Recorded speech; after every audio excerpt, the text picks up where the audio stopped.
اتفضلي يا شمس، عملت كل الاكل ده عشان بقك. بقول لك ايه يا بابا، اطلب الاكل من بره. اصل انا بصراحه بقرف من اكل مراتك.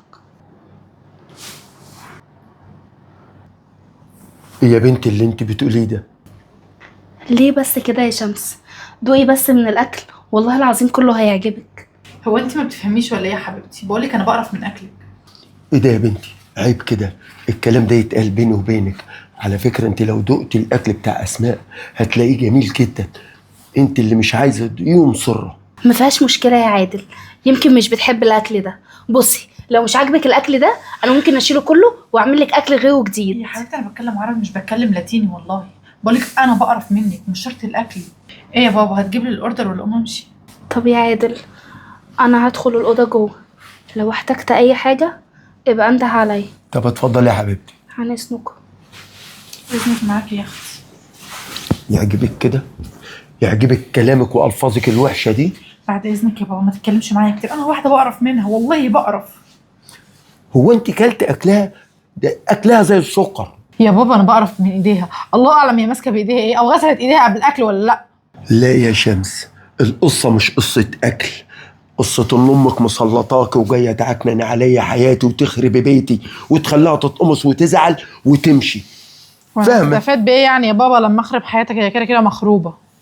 ما هو للأسف مش انت اللي هتستفادي، امك اللي هتستفاد، وانت ماشية على روجيتا بتطوعي كلام امك اللي تبلغولك تيجي تنفذيه معايا انا، لكن مش هياكل. انا بحب مراتي ومش هزعلها.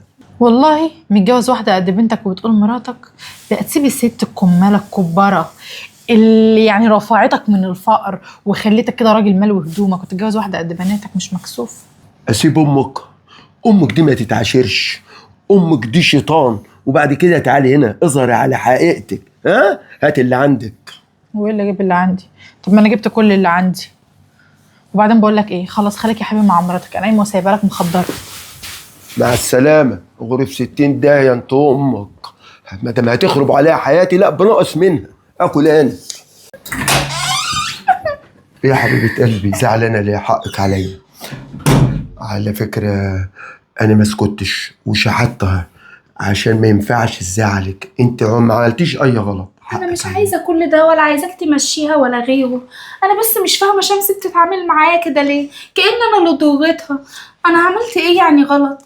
انا واحده زي كل الناس عايزه اتجوز واتستت في بيتي وارتاح، وبعملها زي اختي والله العظيم. انما هي بتقل مني جامد قوي وبتقرف مني ليه؟ هو انا في حاجه غلط طيب يا عادل عشان تقرف مني؟ لا الغلط مش فيك انت، الغلط في امها. شمس عيلة، امها بت على ودانها ود ود ود ود ود وروحي اعملي واعملي، وعكنن على مرات ابوكي وعكنن على ابوكي. لكن انا اسف ليكي وحقك عليا، انت ما فيكش اي عيب واكلك زي الفل. وهي على فكره بتحب اكلك وعينها في الاكل، انا حاسس ببنتي عينها في الاكل وعايزه تاكل الاكل جميل، بس امها مسلطاها وقرفي واعملي وروحي ضايقيهم في حياتهم عشان انت تزعلي وتمشي، فمش عايزك تزعلي. مش فاهمه بس يا عادل اعمل ايه؟ انا بجد زهقت. اضحكي بقى. هضحك ايه بس اضحكي يا عادل بس. بعد اللي اتقال لي كل ده؟ هو انا مش بني ادمه طيب؟ مش انت المقصودة، انا برضو مقصود زيك عشان اتقمص عليك وانت تتقمصي وازاي وبنتي ومش البنت. لكن انا فهمت اللعبة عشان كده قلت لها امشي وغوري في 60 ده. يا حبيبة قلبي انت عندي في الدنيا، انا عمري ما هقصر في حقك طول ما انت ماشية معايا كويس وبتتقي الله فيا. انا لازم اتقي الله فيكي واخاف عليكي واحبك. وعلى فكرة كل ما بيعملوا معاكي كده كل ما بتمسك بيكي اكتر واحبك اكتر واكتر، لان انت تستاهلي الحب وليكي كل التقدير والاحترام. ربنا يخليك ليا يا عادل يا حبيبي. لا مش عايز كده، ربنا يخليك لي. اضحك بقى كده، وعايز صوتك يلعلع كده، صوتك الجميل الحلو ده. خلاص مفيش حاجة، كله تمام. نطلع بقى ناكل انا وانت، يلا تعالي اطلعي. ايوه يا ماما، انا عملت كل اللي انت قلت لي عليه ورحت هناك عند بابا البيت وخربت بيته. اه طبعا فضلت اضايق في مراته واقول لها ايه الاكل اللي انت عاملاه ده، انا بقرف من ايدك وبقرف من اكلك، وخلتها تتضايق امها وتخش اوضتها وهي مكسوره. لا يا ماما، انا نفذت كل اللي انت قلت لي عليه، هعمل ايه تاني اكتر من كده؟ وفي الاخر سبت بابا البيت ومشيت. يا ماما يا حبيبتي، لا طبعا اللي انت بتقوليه ده ما كانش ينفع، انا عملت اللي انت قلت عليه وخلاص. وبعدين بقى هي لو عندها دم تطلب الطلاق. محدش طايقها، انا مش طايقاها وانت مش طايقاها ومحدش طايقها. خلاص يا ماما ماشي. طيب ايوه يا حماتي، بقول لك ايه، بالله عليكي ابعدي عن مراتي. ايوه بنتك. بقول لك ايه، انت زمان خربت على نفسك، النهارده كمان عايزه تخربي على جوزك اللي اتجوز عليكي، وعايزه بنتك تعمل مصيبه، وشويه كمان بعد ما تخلصي على جوزك وتخربي بيته تروحي بعتها بقى عليا انا، تخربي بيتها هي كمان وندوم بقى في دوامه. بقول لك ايه، مش ده رقم بنتك؟ انا هعمل لك حظر منه. سامعاني؟ سلام. ايه ده؟ ايه اللي انا سامعه ده؟ انت شغاله خربت بيوت؟ لا يا علي، هي بعتك تخرب على ايه؟ على ابوك هناك ولا ايه؟ اصل يا ماما كلمتني وقالت لي ابوك اذاني وعمل فيا. هذا مين ده؟ ابوك اغلب خلق الله، كلنا عارفين ان امك دي سوسه وعقربه، وهي اللي عملت كل ده وكرهت ابوك في الحياه وفي الدنيا. انت ماشيه وراها ليه؟ انت عايزه توصلي لايه الاخر؟ ما هي بعد ما تخلص على ابوك هتيجي علينا احنا بقى، كده هتخرب كده عليك عشان تروح تقعدي جنبها. اعمل ايه طيب بس يا علي؟ ما انت عارف ان هي زنانه وزنت عليا وقعدت تقول لي امك وهتعص امك وكلام فارغ، وانا اللي ربيتك. انا بقى خلصت الحوار خالص. الست دي ما تكلمهاش في تليفون، اخرك لو جت تجيلك هنا او انت رحت لها هناك تتكلموا في العادي كلام.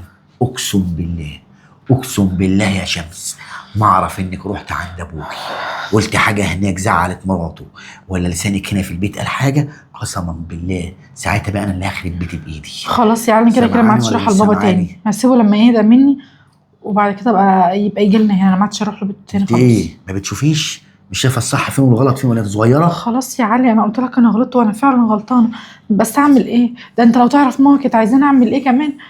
عايزاك تعمل ايه؟ كانت عايزاني ايوه كانت عايزاني اقتلها يا علي. اللهم صل على النبي. وانت تروحي في داهيه والعيال؟ وانت عبيطه يا بنتي ولا هبله ولا متخلفه ولا لهوتك ايه بالظبط؟ انت عايزه ايه؟ بقول لك ايه، من النهارده قسما بالله رجلك ما تعتب عند امك ما هتخش البيت ده تاني يا شمس. شوف انا بحبك قد ايه، بس كله الا دي. سامعاني ولا انت مش سامعاني؟ سامعاك يا علي. خلاص بدل ما اخد التليفون واخليه معايا. خلاص انت يا علي. حره. خلاص والله انا اسفه. ماشي انا هديك التليفون، بس المره الجايه ما فيهاش تليفون تاني. ماشي مش هطلعك من عتبه باب البيت. ماشي خلاص؟ اتصل على امك وتقول لها ايه؟ ما ترنش عليا تاني. انا ماليش دعوه بلا ابويا ولا بحد، عايزه تعمل وتخرب وتعمل روح انت تخربي. سامعاني ولا مش سامعاني؟ مش سامعاك. مش هقول الكلام ده تاني. يلا خش على جوه. ايه ده؟ دي الست دي عقربه، ده اي حد في سكتها بتخرب عليه. لا اله الا الله.